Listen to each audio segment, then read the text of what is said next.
Also this morning, we are back on the story of Bashir Makhtal, a Canadian citizen forced onto a rendition flight in Kenya and now in an Ethiopian jail. We will hear Canada's official view of his case. That is where The Current begins today.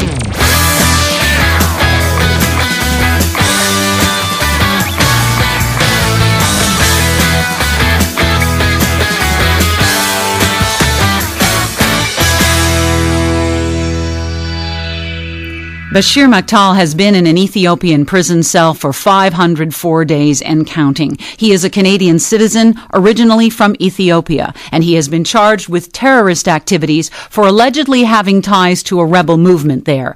If he is convicted, he could face the death penalty. We first told you about Bashir Makhtal's story last week. Since then, The Current has repeatedly asked for an interview with the Foreign Affairs Minister, David Emerson. His office has not returned our requests. However, Deepak Obhrai is the Parliamentary Secretary to the Foreign Affairs Minister and to the Minister of International Cooperation. He traveled to the Ethiopian capital last March to press Mr. Makhtal's case, and Mr. Obhrai joins us from Ottawa this morning. Good morning. Good morning, Anne. How are you? I'm well. Thank you for joining us today.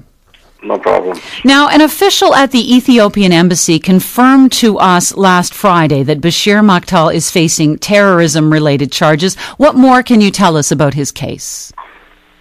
Well, let me start by saying the main difficulty in this case is the dual nationality. Ethiopia does not recognize Mr. Bashir's Canadian citizenship. However, the government treats this case as it treats all cases when Canadians are imprisoned abroad. So we see consular access, the fast due process, and respect for human rights. And in that case, we have been pressing the Ethiopian government at the top to provide us with consular access and due process. For that reason, I traveled to Ethiopia personally in March to press for his case, and we continue to do so. In reference to the question whether he has been charged or what, the government of Canada does not have any notification from the Ethiopians at this stage that is what is going on right now. However, we are pursuing this case and will continue to do so. That's really interesting because the embassy official to whom our producer spoke was Abdul Rahim Ali, speaking on behalf of the ambassador who was ill. You're telling us that they have not told you he's been charged? That's right. We have not received any official confirmation from the government of Ethiopia that he has been charged at this stage. But we are asking for due process to proceed. So we will continue pushing to try to find out more about this issue, whether he has been charged or not. However, most importantly right now is that we get consular access to Mr. Makhtal to find out how his health is and how he is doing.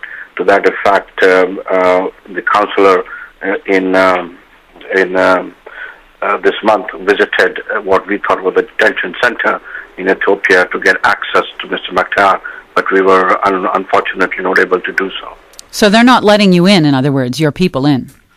Well, at this stage, no, but nevertheless, after my visit to Ethiopia in March, then in May, I called back the Minister of State and had a talk with him on telephone, again seeking consular access. And again, I was told that it would soon be forthcoming. So we are waiting forward from the Ethiopians to allow the consular access. Mr. Obhrai, I'm a bit confused. You make the point that Ethiopia doesn't recognize dual citizenship, and that's part of the problem. But Ethiopian law actually states that a person gives up his Ethiopian citizenship when he takes the citizenship of another country. And we know that Mr. Makhtal became a Canadian citizen, so he should be a Canadian according to Ethiopia's own laws. Have you made that point to them? Yes, we have. We have told them that we view Mr. Bashir Makhtal as a Canadian citizen. Now, I am not at this stage sure whether Mr. Bashir Makhtal has officially renounced his Ethiopian. However, to us, that is not the main point. The main point to us is that Mr. Bashir Makhtal is a Canadian citizen, and we treat him like we treat all Canadian citizens when they're imprisoned abroad. Well, it's not really a case of whether he officially renounced. It's Ethiopia takes it away, apparently, if you get another citizenship. Well, to us, he is a Canadian citizen. Okay. But again, this is a point of disagreement then with the Ethiopian government on top of the lack of information they're giving you. That's right. This is a point where we have told them that consular access is very important for us we treat Mr. Makhtal as a Canadian citizen, and that we are hoping for a due process as quickly as possible, whether he's been charged or not, so that the trial can move forward.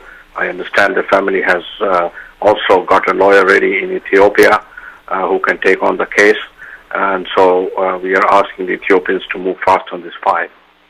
I want to ask you. I want to ask you, do you think, given the fact that they have, he has been unable to communicate, given the fact that they have not yet granted consular access, and given the fact that he was brought in there on an illegal rendition flight, can he receive a fair trial?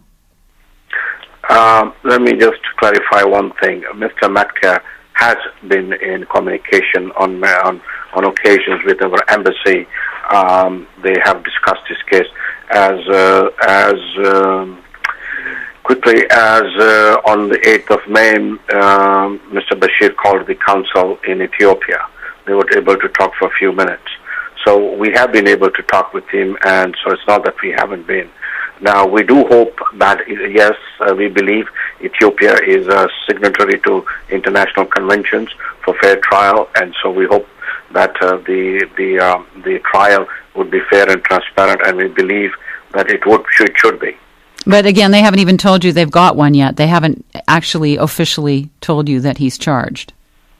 That is true. At this stage, the government of Canada is not aware whether Mr. Makhtal has been charged.